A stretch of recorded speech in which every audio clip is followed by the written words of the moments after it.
మనం వేసేటటువంటి ముగ్గు మన ఐశ్వర్యానికి సంకేతం అని చెప్పుకున్నాం కదమ్మా. ముగ్గుని మనం ఏమని పిలుస్తాం? రంగవల్లి అని పిలుస్తాం. సుబ్రహ్మణ్య స్వామి వారి యొక్క ఒక భార్య వల్లీదేవి. ఈ వల్లీదేవి ఎవరయ్యా అంటే భిల్లు రాజుగా విష్ణుమూర్తి వస్తే వచ్చినటువంటి ఆయన కుమార్తెగా వచ్చిందనమాట. కాబట్టి వల్లి అంటే లక్ష్మీ సంబంధమైనటువంటి అని అర్థం. వల్లి అంటే తీగ అనే అర్థం ఉంది. అదేవిధంగా లక్ష్మీ సంబంధమైన విష్ణు సంబంధమైనటువంటిది అని.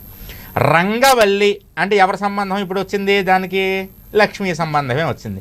అదే రంగనాయకి అన్నాం అనుకోండి, అందులోనూ రంగవల్లిలోనూ రంగ ఉంది, రంగనాయకిలోని రంగ ఉంది.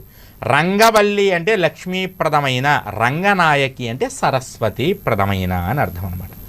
కాబట్టి ఈ రంగవల్లి ఇంటి ముందు మనం వేసుకునేటటువంటి రంగవల్లి ఏదైతే ఉందో దీని విషయంలో ఒక చిన్న జాగ్రత్త కనుక మనం తీసుకున్నామంటే ఐశ్వర్యం